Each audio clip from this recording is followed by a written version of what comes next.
1, 2, back to the groove.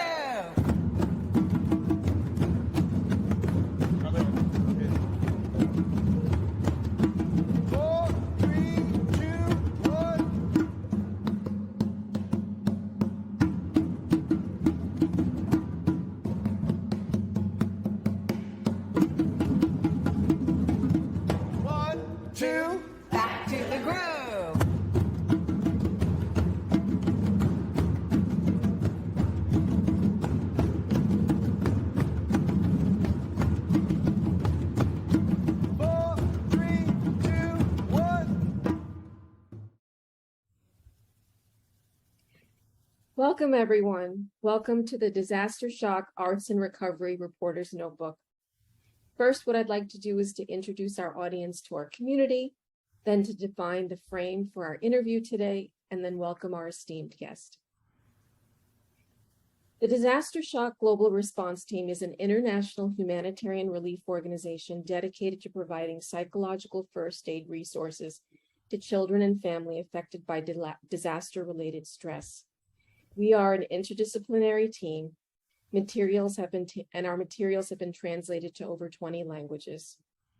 The Disastershock Global Team is a special interest group from the Oxford Symposium School-Based Family Counseling Center. I would like to introduce myself. I'm Dr. Reggie Matthew. I'm an expressive arts educator and advocate, and I am a member of the Disastershock Arts and Recovery team. This project, the Disastershock Arts and Recovery Reporter's Notebook, is an interview series exploring the voices of innovative expressive arts advocates, speaking to the power of the arts in healing and integrating the mind, body, spirit in trauma recovery, and the restorative impact of community-based arts practices. So, Ping, before we begin, I first want to provide the frame for our interview in educating the audience about the frame of the expressive arts. The expressive arts is the practice of cultivating personal artistry as an inner resource through expressive approaches, dance, music, writing, drama, and art, as a tool of intermodal experiential problem-solving, self-expansion, and personal growth. What we want to educate the audience about is that inner artistry is not only for performance, it's not only for the stage. Inner artistry is a sensibility we all can bring to daily life. Intermodal processing is the capacity to move between imagery, story, movement, and music. It is a whole brain approach, offering us to engage with all parts of ourselves.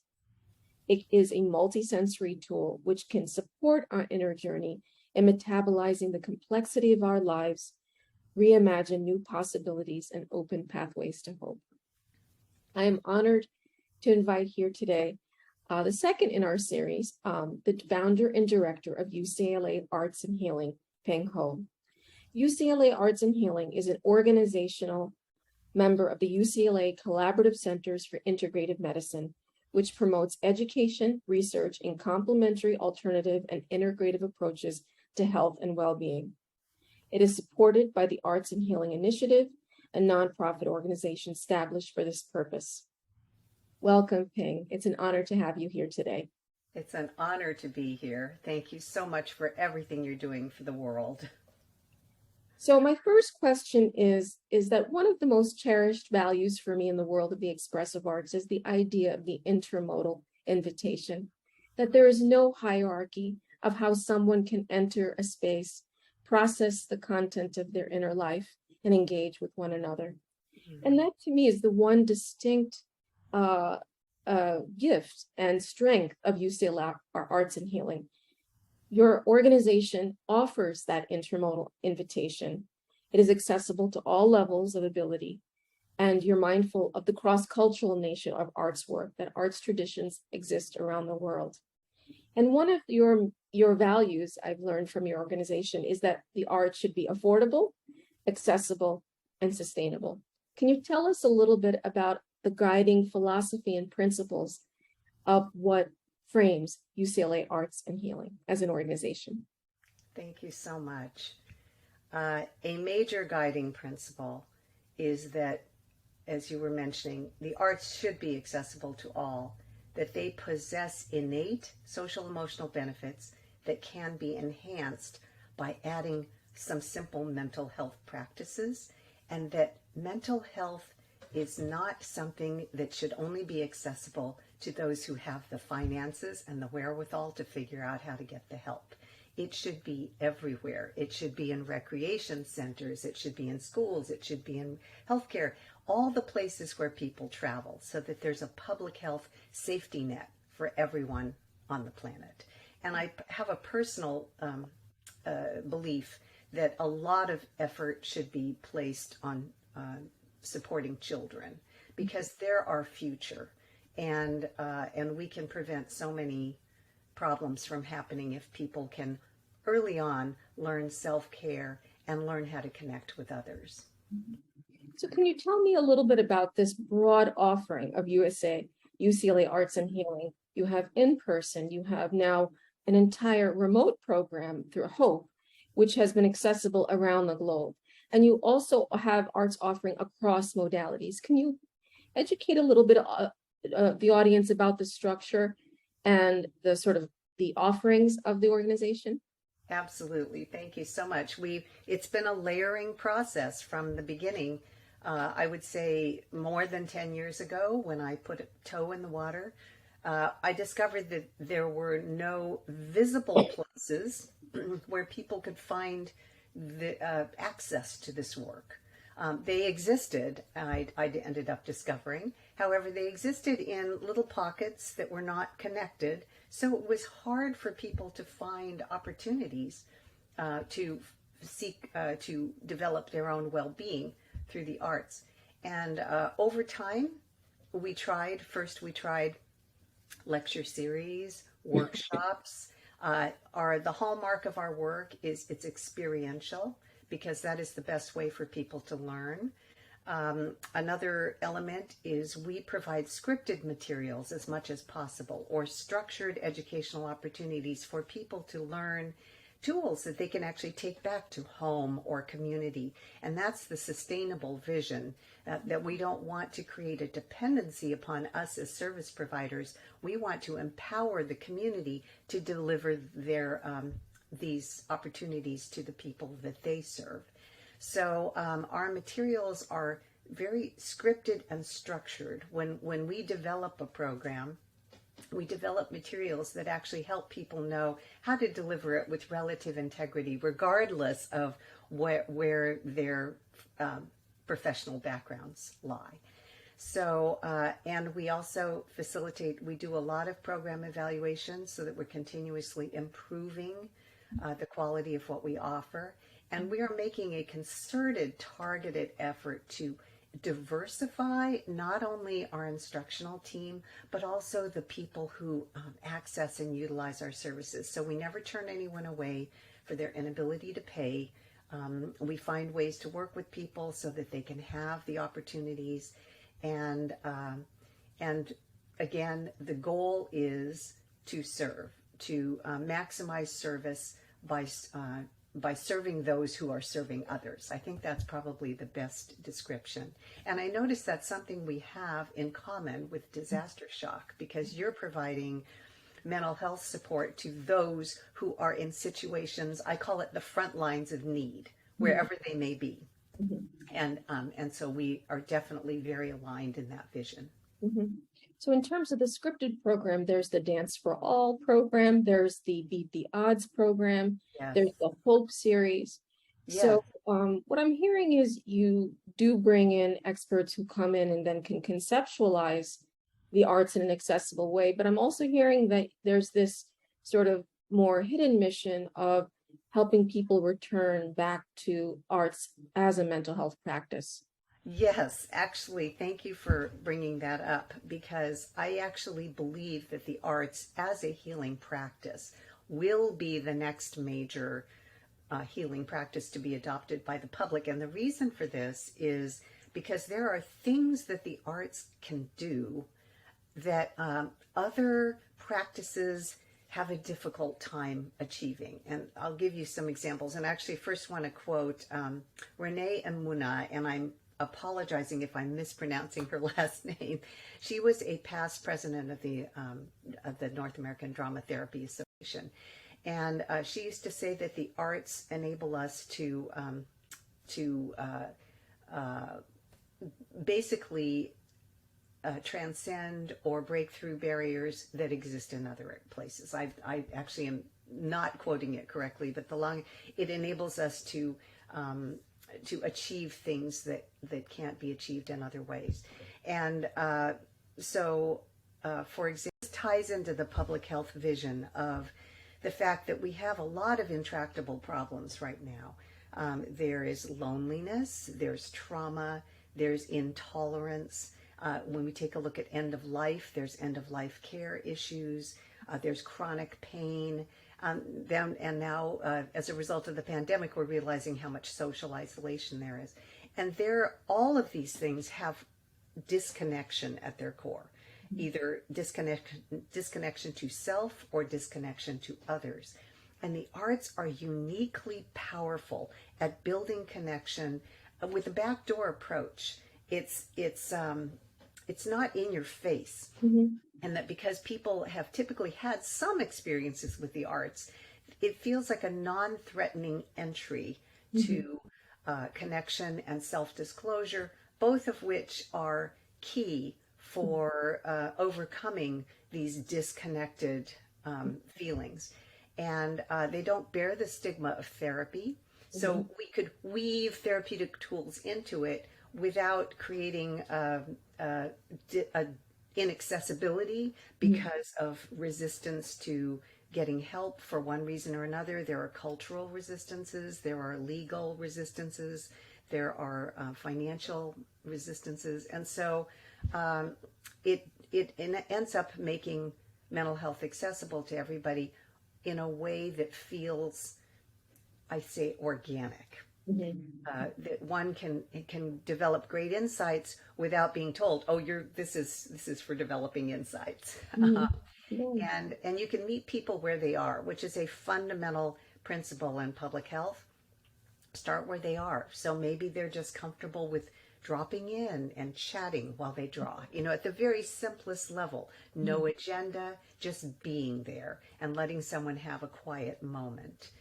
All the way to something more structured, like our social emotional arts on a shoestring. There's a specific intention for the session, and with a flow, a structured flow, and concrete instructions on how to adapt an activity for different populations, for example. So it can run the gamut. And the main point is that none of it is with the agenda of identifying or treating a disorder. It's a strengths-based and also a community-based model, a collectivistic model. So my next question, Ping, is I know that you have a background in psychology and public health, and that's your formal professional training. How did you come to conceptualize the arts as a public health intervention? I know from your lectures you talk a lot about the psychoimmunology of the arts, that the arts have stress-reducing properties and practices. So that's the one thing that I find so compelling about your work, that you've really articulated and conceptualized this bridge and this paradigm. So can you tell me a little bit how that's evolved in your thinking? For years, I wondered, why is it that doctors don't use music to help calm their patients when they're waiting for a procedure, or why mental health professionals didn't use tools from the theater arts community, because you can access emotions on a dime, and yet it is very difficult sometimes to get people to let down their guard or to actually disclose in a clinical setting. So then I discovered that there were these I want to say they're burgeoning fields of the creative arts therapies, where people were in fact using these tools for the purposes intended. And so I thought, well, how can we move this, generate momentum for this movement? It's right now difficult for people to find these resources, and there were very few practitioners. So even if you wanted one, it was hard to find one. And then I started learning from these professionals and got this idea of collaborating with them in order to create accessible training materials for the public, to create a certificate program where people would not have to pay a fortune to get a graduate degree if they just wanted some tools that they could apply sooner, and they could then learn how to develop their own tools. So we went 2 tracks. We started developing curriculum materials. We had 3 tracks: developing materials, finding others who have developed materials and partnering with them, and then also creating a training program where people could learn how to develop and deliver their own materials. And it's proven to be just highly attractive to the public to be able to find another professional pathway, another way to incorporate this work without having to get a graduate degree in mental health or creative arts therapies or expressive arts. And then it also inspires people to go on for more. So once they have our training, they get a taste of it, and then they decide, that's really what I want. So then they go on. So it provided another step on the staircase to doing this work. And it's incredibly powerful. I have been deeply moved by the quality of the presentations I've seen by our trainees, who literally come from all kinds of backgrounds. And that's what really tells me that it's possible. I basically have had the gift of being able to witness the validation of my vision and hope that we could train anybody to do this work. And now my new exciting focus would be young people. And I was so inspired by your ambassador program, where you're actually taking the energy of young people and having them be part of this mission. And so I actually would like to work on training young people and seeing what we can do to train young people to deliver this work to other young people or to older people. So you've also said that, the arts not only reduce negative emotions, but they stimulate positive emotions. Yes. And how that's connected to psychoimmunology. Could you say a little bit more about that? Yes, absolutely. So the arts are incredibly powerful for shifting emotions to more positive ones, and a broad range of them. I know there are other modalities that can also do that. However, the broad range, like within an instant, there are people laughing together, crying together. The ability to impact how we feel is very, very powerful. And in fact, I have it, and I'm trying to decide what I would actually like to tell an anecdote here that I think summarizes the whole public health, trauma, and the power of the arts thing. There was we once put on a program on trauma. It was a 4-session program on trauma. And there was a woman who attended who actually seemed very disheveled. She was very thin. She sat with her legs crossed, her arms crossed, and her head down the entire time. And at that time, I didn't recognize that as trauma. I now understand that it was a manifestation of dissociation. I just thought she was hating the experience. So at the very end, she actually went up to the instructor and said, I don't think I heard a word you said. And the instructor said, well, you probably heard more than you think you heard. So see what you remember in the morning. So in the morning, she actually called me and she said, I did remember some of the Tai Chi-like moves that we did to push away things we don't want, to bring to us things we do want. I remembered to do my yoga grounding exercises, and I had the presence of mind for the first time in my entire life to hang up on my abusive husband.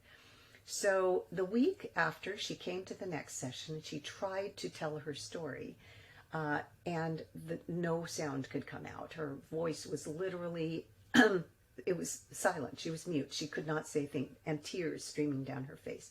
And again, we know that this is trauma. And so the instructor got down on her knees at eye level, held her hands, asked her to breathe, then asked her to make some sound with her breath, like, ha, ha, and then asked her to walk around the room to feel the ground beneath their feet. They held hands as they did this, and then she invited the woman to sit down again and lead her in some arm movements, right, and that she would mirror. And this was not only for staying present, also for making that connection, for the empathy, because when we mirror someone, we're basically saying, I see you, I hear you, and I'm validating you. So but just after, I want to say maybe 10 minutes of doing all this, the woman was able to speak, and she shared about how she had been forced by her culture to marry her rapist, and she had 2 children by him and a lifetime of rage. And I don't think she came back to the next 2 sessions. She did call me the week after saying, uh-oh, I'm feeling feelings now, what do I do? So I asked her, what makes you feel good? And she said, listening to music. So I said, listen to music. And she came back 2 months later to another program on movement, and you wouldn't have known it was the same woman. She was smiling, she had her hair done nicely, she was glowing, she kind of waltzed into the room, she was looking at people, touching people, and I was astounded by the transformation. So I actually contacted a clinical psychologist to ask, how long does it usually take to get to someone from here to there? And I was told about a year to create a trust relationship in a clinical relationship. And that to me, not that everyone's going to have that same magical experience. However, it didn't cost the woman a thing to listen to music. She was able to heal herself. And this, to me, was public health at its best. That if we can take a simple tool that people can use themselves, that don't cost anything to them, what better public health tool could there possibly be? So that's why I really applaud the efforts of Disastershock to make these tools available to people. And it's that anecdote that you're describing, going back to the value that we talked about earlier, is that there was a lot of latitude on the range of ways this person could enter their inner experience. Yes. Right. Yes. So that intermodal invitation, that there was, Yes. The question is, how does someone enter their world? And there was just, the latitude was really broad through movement or sound or presence. Yes. Until she can find the word.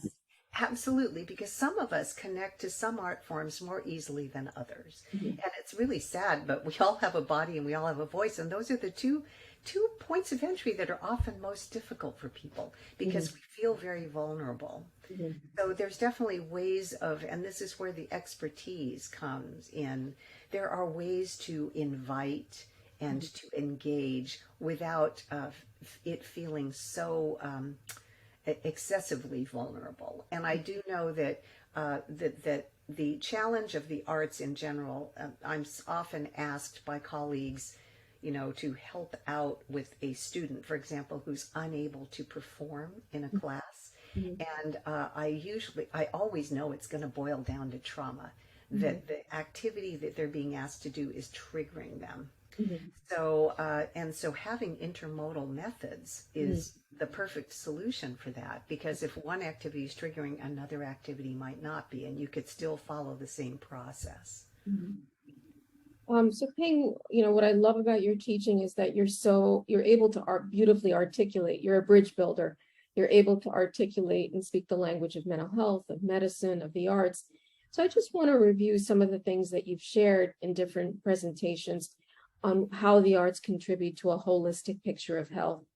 The first thing I've known that you said in your lectures is that the emphasis of process over product, that the arts innately engage people in mindfulness, bringing them into the present moment, and also to introduce the art of therapeutic play. Could you say a little bit about that?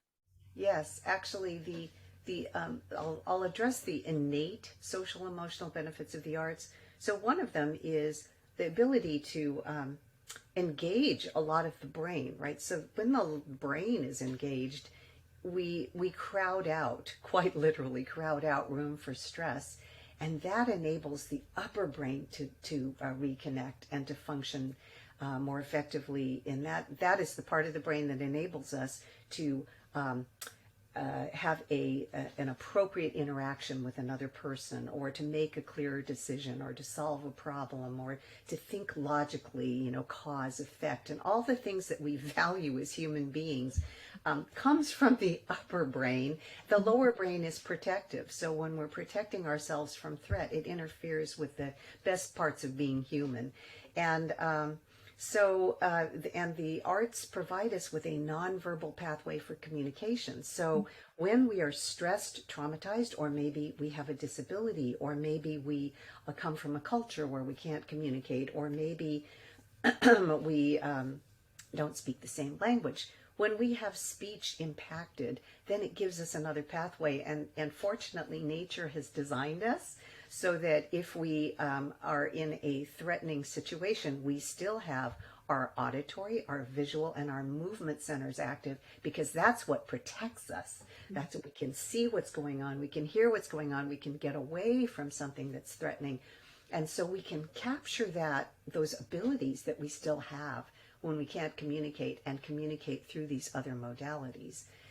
Also, the positive emotion shifting, the mood shifting, that especially with young people, they get they feel anxious, thinking that they will always feel crummy. If they're sad, they're always going to be sad. And when they have a moment of levity, all of a sudden they realize, oh, I don't have to be stuck in these feelings. And so there's the power of that. There's the power of the connection, the ability to, through, again, the mirroring. There's actual research that says that when we are in sync with someone else and in movement or rhythm, that it actually stimulates a reward center in the brain, and actually facilitates a greater compassion, connection with the other person, so that people are more altruistically, behave more altruistically towards others at the end of the experiment if they've had that in-sync connection. So we can capitalize on all this through the arts and really build an experience that makes people feel connected, and then all of a sudden they see the other person differently. And all of a sudden they find something in common. And then all of a sudden those barriers break down between, now we become we instead of me and you. And it's incredibly powerful. When we used to observe, we used to hold expressive writing workshops in the community. And I would watch people read what they would write and burst and cry, and other people in the room, and then they would say that they've never shared this with anyone before, whatever they wrote about. And others in the room would say that they'd had a similar experience. And within the space of an hour, a room full of strangers can become each other's closest confidants. And when witnessing something like that, it's like, how can we not just, join the bandwagon and make this available to everyone? Because it's darn miraculous. After having gone through counseling psych training myself and been in group situations and just sort of witnessing the process, to find something that can cut to the chase in a creative, non-threatening way is very, very exciting. And then the cultural piece I do want to mention also, because the arts are a culturally responsive practice. There are 80% of the world is collectivistic in nature. And the United States is at the top of the individualistic heap. And so when we're talking about working with people who've come from collectivistic cultures, they can resonate with the we orientation, the circle, the sharing with each other, the mirroring, and all of that becomes very comfortable, especially because collectivistic cultures actually engage in a lot of storytelling to share information. And that storytelling is connected to rhythm and movement and poetry and all the different art forms. So it becomes another channel for connecting and communicating and building bridges and healing when we incorporate the arts in mental health. It brings me to a next value that really comes through in your work is the idea of synchronicity and co-regulation. What I really hear you saying is the power of the attached life. That's at the basis of most therapeutic disciplines. Social and relational medicine is at the heart of it. And But what's been interesting about your work is you talk about the power of rhythm as a co-regulating tool. Can you talk a little bit about that? Because I know your percussion work is something that's really close to your heart. It is. And what's so funny is I didn't start off, my son is a drummer and I never once touched his drums growing up. It wasn't like something that was calling to me.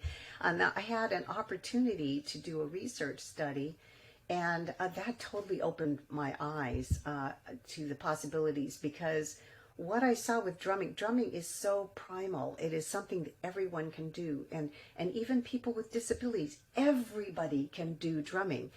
There's a way for everybody to participate, and it's a great leveling ground, because you can take, when people are engaging in rhythm together, we have no idea whether they speak the same language, whether they have similar abilities. It's just we all become one. And because we know that rhythm actually is rewarding to the brain and brings out a sense of connection to the other, just sitting and playing rhythms together in itself can have so many of all those positive benefits of the arts I mentioned. And then when we build in, and this is what we do with the other art forms too, when we build in some other simple mental health practices like reflection, first of all, no expectation that performance or mastery is required, and that we engage in reflection on the activity as a metaphor for life, like what did we just discover, so that we can make the learning more explicit. And then when people get a chance to share, when they are seen and heard, that's when healing begins. Bessel van der Kolk actually says that trauma invariably involves not being seen and not being taken into account.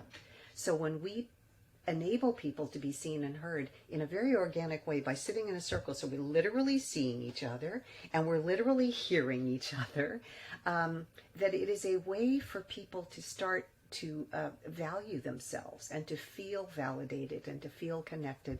And these are the things that they're seeking. So we can do it metaphorically, and then we can talk about it to actually ingrain the lesson. And then we also have, in our work, as part of the integration of the mental health practices, offer some safety tools, right? So that I always hesitate to use supportive tools. I think that's more accurate.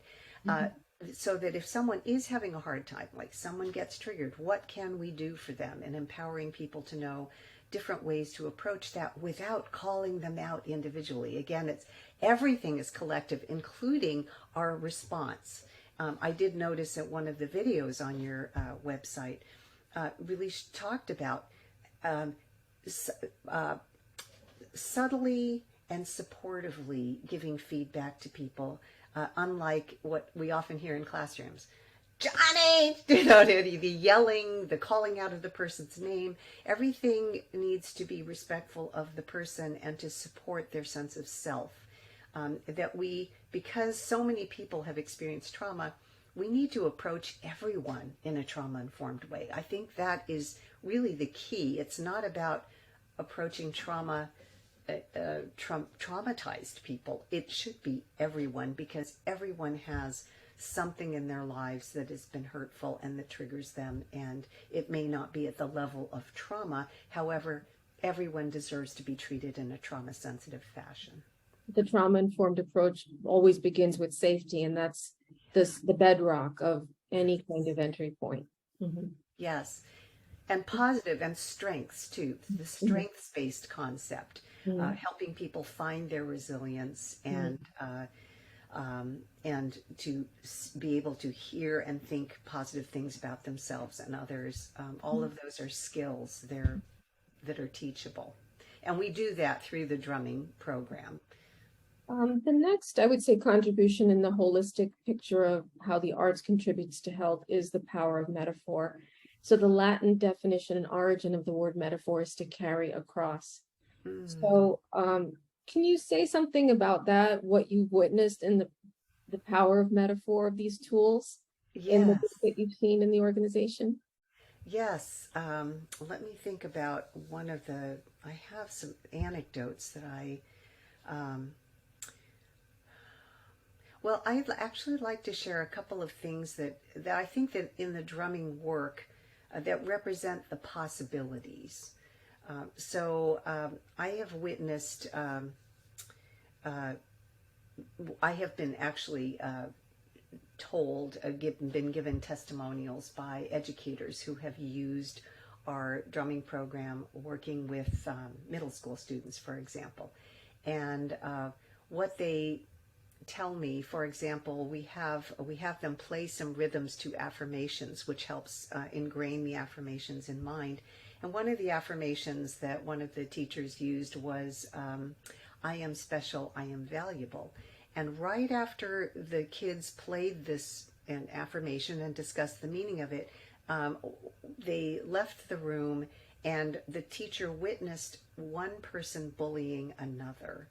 And she said she watched 4 students walk up to the bully, and they didn't even say anything. They just looked at the bully like, we just talked about this. And the bully was humiliated and stopped bullying. And she said that was peer pressure at its best. And then we had another teacher who also lived in a community that was so under-resourced that there was a generally accepted rule that if you found money, you kept it. And they were drumming this affirmation, I am responsible, I do the right thing.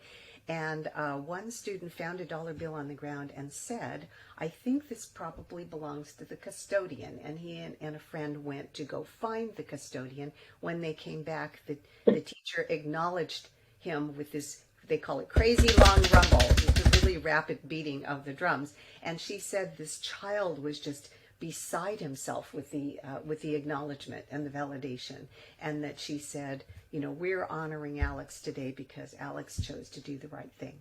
And so these are some of the possibilities. The other one, actually, my favorite story is actually one of the most challenging times I ever had was actually working with a group of faculty members. They were middle school faculty. I have 45, and one of them, you could tell, had been that kid in his past. So I asked for somebody to role play a behavior challenge, and so I could model how we handle it. And so I invited this person to throw a shaker. So not only did he throw a shaker, he took 2 shakers, threw them very hard across the room. They hit the other wall so hard, and the entire room of 45 faculty members took a unified breath. It was like, so I invited him to come help me pick up the shakers, as taking responsibility, and informed him that it was, it could make people feel unsafe, and so it was it was my responsibility to make sure that everyone felt comfortable in the circle. And so he came with me, he picked up the shakers, and on the way to picking up the shakers, he took his drum and he was beating the drum really loud and really hard all the way to pick up the shakers. And it was actually painful to my ears. He picked up the shakers and he's beating the drum really hard all the way back to his seat. And before he got back to his seat, I invited the group to join him in the rhythm. So the whole group went, boom, boom, and he stopped and froze in his tracks because he was expecting to be reprimanded for his behavior. What we just told him is, you are still part of the community. You did the right thing, you took responsibility, and so as soon as he sat down, I invited him to come into the middle of the circle and to cut everyone off, which he did with great flair. And I knew that had he actually been a kid in my circle, that I would have had his buy-in from that moment forward, because we basically honored him. We told him without words that we valued his participation in the circle and that he was a valued member of the community, and he didn't then need to test us anymore. So what you're saying is that the artistic tool or medium that you used in that context provided both aesthetic distance and containment. Yes, absolutely. And even just drumming is containing. You're sitting behind your drum. Everyone's safe behind their drum. Or not safe. I shouldn't use that word. So everyone is a participant in the community, no matter how much or how little they participate, because they're behind their drum, and so they're seated. So it's contained and yet very expressive. You can put all your feelings on the drum. It's actually quite a miraculous instrument, and I didn't appreciate that when I first started, and now I'm completely hooked. This brings me to the next phrase you use a lot in your work about the urgency of creating public health safety nets. Yes. And I love that concept. Building on the idea we just talked about, that these artistic mediums provide containment and safety, and aesthetic distance, and how important that is in this moment in history where there is just so much complexity to metabolize in our culture that's almost unmetabolizable. Yes. So you said that social emotional learning or social emotional programs could be that public health safety net in this next chapter in our country. Can you say more about that? Yes, I would like to say more about that. In holistic medicine, right? In a holistic approach, mental health is a big part of it, and it's not separated from our body and our spirit, or even social justice. I mean, all of these things, like I've come to realize, during the pandemic, our eyes have been opened as to the role of culture in trauma, right? Culture itself can be a great source of trauma and historical trauma. So if we can find a tool that resonates with so many different people and brings them into a place where they can actually find some mental health benefits or social emotional benefits, that all of a sudden we can heal. So the field of psychoneuroimmunology has contributed the understanding that stress reduction and support are two things that can help us improve our health and our resistance to disease. And in times like the pandemic, for example, where disease is knocking at the door, right? Illness is knocking at the door, to be able to realize that stress actually makes us more vulnerable to these illnesses. And that if we can also, if we can support each other, we're also helping our bodily health, our mental health, our spirits, and all of this is possible through the arts. The arts have the ability to uplift, and this is why we use them for, we appreciate it for entertainment, for example. I think everybody can appreciate the entertainment value of the arts. Not everybody fully appreciates the potential for the arts to be a process for self-discovery, connection with others, shifting moods, all of these different other possibilities, which I think comes from the fact that because we take a conservatory mentality towards arts learning when kids are young, that kids discover very early that they are not an artist, or not, that my art didn't get put on the wall. I'm told that I have 2 left feet, I'm told I shouldn't sing. And all of these things discourage people. And I have discovered, I had a huge, interesting discovery. I took an arts integration training that was being offered by Los Angeles Unified School District. And I signed up for the upper elementary track. And one of my ahas during that training was, wow, activities for upper elementary youth are perfect for the general public adult. Now, why is that? And I started thinking about all the general public audiences I've spoken to. And the one thing, whenever I ask, who's ever said to themselves, I can't sing, act, dance, draw, or write, that every hand goes up. And I think what happens is, at upper elementary age, we start becoming peer-centric and caring what other people think. So when we get to that point, we stop expressing ourselves creatively because we're worried about being judged. And so when we return to it as adults, that's where we left off. That's where our comfort zone is.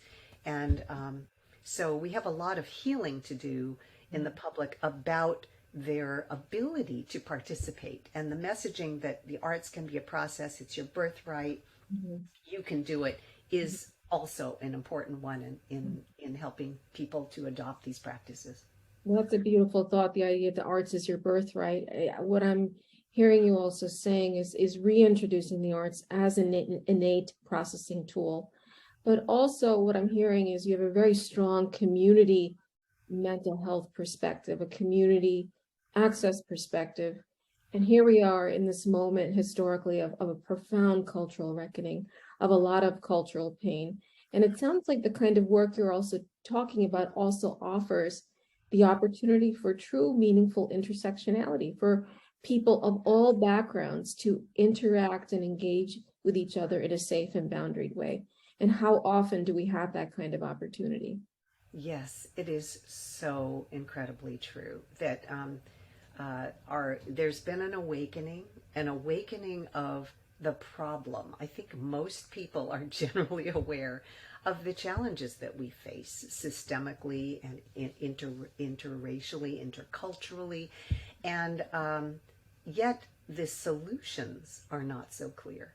Mm-hmm. And I am particularly interested in the application of our work to these particular issues, the intercultural connections and communication, because we have a growing culture of disrespect, mm-hmm. Which is, most very clearly seen in the political sphere. Mm-hmm. And that just filters down into the general feeling that everyone has towards each other and towards even the way we think about our future as a nation. So we have an opportunity. It's an opportunity moment to contribute to this dialogue in a positive way, to provide light in the presence of darkness. And how do you begin to metabolize the unmetabolizable? Exactly. And it sounds like these tools are those tools of ease, those tools of safety that build that bridge building process. Yes, I also call it the tools of possibility, right? Because it's so easy to feel like we want to throw our hands up in the air. What can we do? This feels so overwhelming, and yet there is something we can do. And yet at the same time, I have a lot of hope that in the future, these tools will be at least in the consciousness of the person who witnesses a disturbing event. And so that they might be able to say, hey, we need to bring in somebody who can help this person through another means of communication, maybe through a creative process. So we can find out what's going on with them and help prevent future problems from happening. I know that social emotional learning is at the underpinning of a lot of the programs of UCLA Arts and Healing. But just to build on what you just said, I've often had the thought that perhaps from a public health perspective, that social emotional learning needs to be supported across the lifespan. I mean, at each stage of life, we're encountering new challenges, new emotions that we're maybe meeting for the first time and having to reconfigure that it's not just isolated to children. So, the example that you gave, those are difficult moments that this could be sort of shared conceptual language across the lifespan. Do you have any thoughts about that? Yes. I'm thinking we are going to soon have older adults be the largest chunk of our population, or a very large one. And yet our resources for older adults, for example, are so thin. People are very isolated, and the possibilities that technology bring now, for example, there is a program that we're partnering with that brings young people into a virtual space to support the expression of older people through movement and music. And we know that movement and music, especially if you're playing music of persons growing up years, that it actually can facilitate memory and cognition, and of course we know there's mood shifting and connecting. So all of a sudden these older adults are self-expressing, they're moving, and they're connecting with others, which are three things that they're missing typically in their living environments. And again, now they're connecting intergenerationally. So this actually brings out the best of both. And in fact, the whole inter-age, inter-everything is something that we have noticed in our work. We have actually intentionally paired students with special in special education classes with students in general education classes, and found that it increases the social spheres of both groups, that all of a sudden there's more mixed interactivity on the playground, and students with developmental challenges can become superstars on the playground if you give them a drum and they're playing, and everybody's going to stand around and appreciate that. And another really exciting outcome is that I've had numerous teachers tell me that when a student is having a dysregulated moment and they're throwing furniture, which usually leads to everybody having to leave the room, it's a mess. If they offer the student a drum and someone plays with them, that within minutes they are calm and reconnected and re-engaged. Now that is like, that's like the music listening to overcome traumatic stress responses. It is a brilliantly simple and accessible way to help someone. It just makes so much sense. And so really getting the word out, building awareness and building experiential opportunities, I think are going to be key to this movement going forward, because if people haven't had that experience, they don't quite get it. You just described how I think of UCLA Arts. It's intermodal intersectionality at its best. And it sounds like that really is the spirit of the organization. Yes, I think in a nutshell, that is finding those moments when a simple creative process can restore harmony to an individual or to a group is really powerful. And I do want to say that when I look at the history, when I first started this organization, I was very, very careful to make sure that I was working with mental health professionals and everyone was using language that was, consistent, and because I wanted to I felt that the initial walk was fragile, that because there was probably more skepticism, and at that time I wanted to make sure that the messaging was not going to put anyone off. Now I am delighted to be able to watch the definition of this work broaden, right? That the applications, I'm currently in a healing centered engagement working group with the LA County Department of Arts and Culture to learn how people with other lived experiences approach healing centered engagement. And what I'm discovering is there's incredible wisdom that comes from all different areas of life, and that no longer am I so reluctant to engage people from other disciplines in this work, because what I'm seeing is the wisdom. There are many roads to Rome, and it is exciting to watch other people and how they're defining public health and the arts. Even my colleague in Florida, who is the leader of this public health and arts movement, also conceives of her contribution in a different way from mine. Hers is much more community arts based, and mine is actually, our endeavor is a little more focused on the process, the actual individual and group process of working with the arts. And all of this is needed. Every single bit of it. In fact, one thing I learned from the Healing Center and Engagement group is one person said what was healing for him was just having a place to go when he was a teenager, a place where he could go and engage in the arts, so that he could feel safe from, or safer from, what was going on in the community around him that felt unsafe, and that is valuable too, So I'm very excited that now the awareness of the arts as a healing tool has grown so much that all these different pods and modules and opportunities have cropped up, and now our goal is less about generating materials as it is finding them and sharing them and becoming a hub for dissemination of. And you can bet that Disastershock is going to be next on our dissemination goal list, because it's, I also hear you saying thing is you innately spiritually, neurobiologically understand the power of being able to see and be seen, that's the beginning of social empathy. And that's going to be a critical change agent. If anything, if there's anything that could be significant, it would be programs, spaces, practices that facilitate that.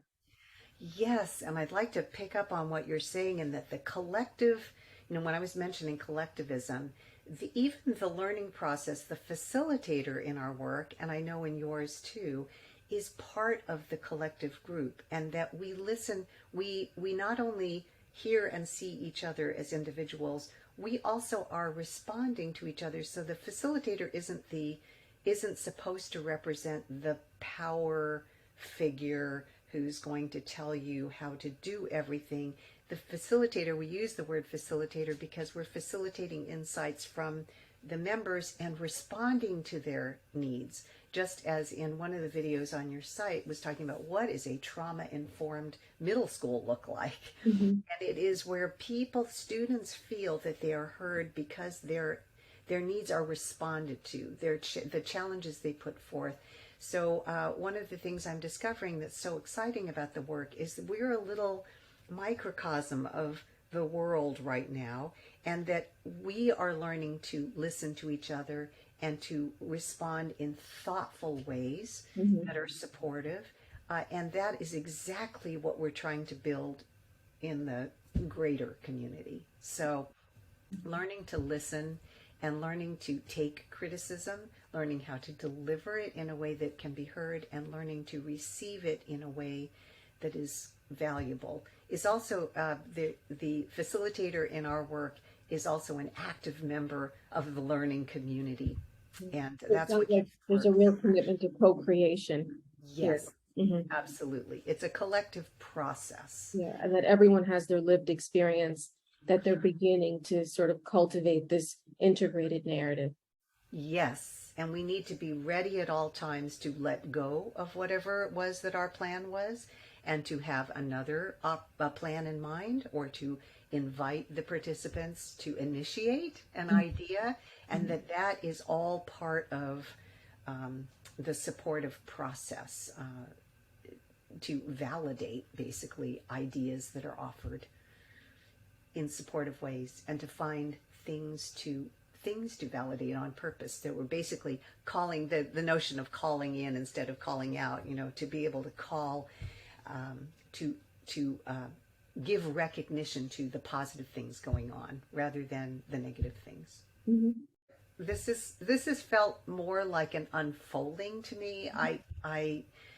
It's kind of miraculous. I've had moments when there have been moments when I think, am I doing any good? Can I keep going? And then the phone rings, and it's somebody who's stating how it's changed their life, and I'm okay, I'm in. It's so it's a privilege to witness people's transformation and discovery, and to cry with them and to laugh with them. And honestly, the laughter, there is nothing funnier. I really, truly, I laugh so much in the sessions that I have when I'm teaching. Norman Cousins, who was a medical humanitarian and writer who I worked with for the last 6 years of his life, used to say that laughter is a metaphor for the full range of positive emotions. Mm-hmm. And of course, laughter can also be inappropriately used. However, genuine, organic laughter, when we are not taking ourselves too seriously, when we're not focused on performance and mastery, when it's just process, becomes so it's like relieving. It relieves us of the pressure that we carry, and it's connecting and uplifting. So, as I said, when I was thinking of the word breathtaking came to me. You have conceptualized an invaluable template. You've built a bridge between worlds, between disciplines, and you offer us an accessible, translatable paradigm of how to see and be seen, and create those bonds of social empathy, which is critical in this time of excruciating and complex pain. What is the legacy of UCLA and the arts? Oh my goodness. That is such an important question, because my complete endeavor right now is to make sure that the organization remains strong and self-sustaining, so that when I leave the planet, that the work keeps going. I hope that there would be a day when the organization's not needed anymore, because it's happening everywhere and everyone's using it. However, just knowing the nature of human beings, that won't happen. There will always be a need for some place where people can go. However, if there are other places where people can go and it's not needed, I would love to be, to evolve to the point where we're not needed anymore. At least at the moment, the vision is for us to remain a sustaining, supportive presence in the community, so people know where they can get a foot in the door, get a head start. If they're a practitioner, how they can get started. If they're a school, what are some tools that help them get started? Or where is a place where they can find Disastershock or find healing-centered engagement, because we bring this to people's awareness. So that is the vision, and my vision is that again, this will become a major healing practice to be used by the public. I think we are so far along when you compare where we were when I started this, and it was absent. And now we do not have to be the sole deliverers of community opportunities. And now we have the internet, and we have found that it is an effective tool for communicating this work and for even experiencing this work and connecting with others. So now the sky's the limit. Now we're talking about the globe, being able to support everyone on the planet with this work. And that's very exciting. So, Pink, for our final two questions, can you share with the audience what is your own personal arts practice? What arts practices do you go to self-soothe, ground, and regulate your own mind, body, and spirit? That is such a good question. So dance is my number one. I've done all of the art forms for my own well-being and curiosity. And for 36 years, well, actually, for my entire life until a few years ago, I took weekly voice lessons also. I used to call them an alternative to psychotherapy, because it cost me less. I would come out feeling very present, and because one cannot sing or dance and not be present. The moment I start thinking about something else in my dance class, my teacher will call out and say, I'm doing something not fully. And it's because we can't be not present and do these things. So I appreciate the mindful presence that it gives me. I appreciate the movement, the chance to breathe. I do tend to hold my breath when I'm feeling a little anxious, and so I feel like I get I've gone through a car wash from head to toe. After I've taken my dance classes, I feel like a new person. There used to be times when I would be maybe a little irritable at home, and my husband would say, "You need to go take your dance class," because the dance class fixes everything. Life is good at the end of my dance classes. So that is my mind, body, spirit anchor. I take dance classes several times a week. It's contemporary dance, and my teacher now teaches online, thankfully. And I live in my office. I dance in my office. I work in my office. And the singing also, it restores the breath. And both of them are really very heavily body oriented, which I really appreciate. Well, Pink, thank you so much for your time today in connecting with the Disastershock community. I know that there's the Hope program that's accessible to anyone around the world. That was important to us to also feature leaders in the expressive arts field who had some component of their program that would be accessible across the globe. So if I'm correct, the Hope program is free and accessible to anyone who has access to Zoom. Yes, absolutely. We started that program at the beginning of the pandemic, recognizing that we needed to support the resilience of our global community. And so I had meant to mention that. And so thank you for bringing that up. It's a free monthly series. We try to vary the art forms and the presenters, and to try to present as many diverse opportunities for learning, and that they're all aimed at helping with self-care and offering tools that can be used in your own setting. So if anyone's interested in UCLA Arts, they would just go to the website, whether they're interested in taking a training or attending a session or getting a consultation. There are many ways that you are available to the broad global community. Is that correct? Yes. And in our newsletter, we'll highlight other opportunities that other organizations we partner with are offering. So opportunities for everything from grant applications to other learning opportunities. They're free curriculum guides. One was just developed by the LA County Department of Arts and Culture, actually with Los Angeles Arts Ed Collective, to be more accurate. And so these things are just generally, they're proliferating, which is so exciting. And we can also help point people in some other directions. And we will link to UCLA Arts at the end of this video. So if anyone in our viewing audience would like to engage with the community, that they can easily accessibly do so.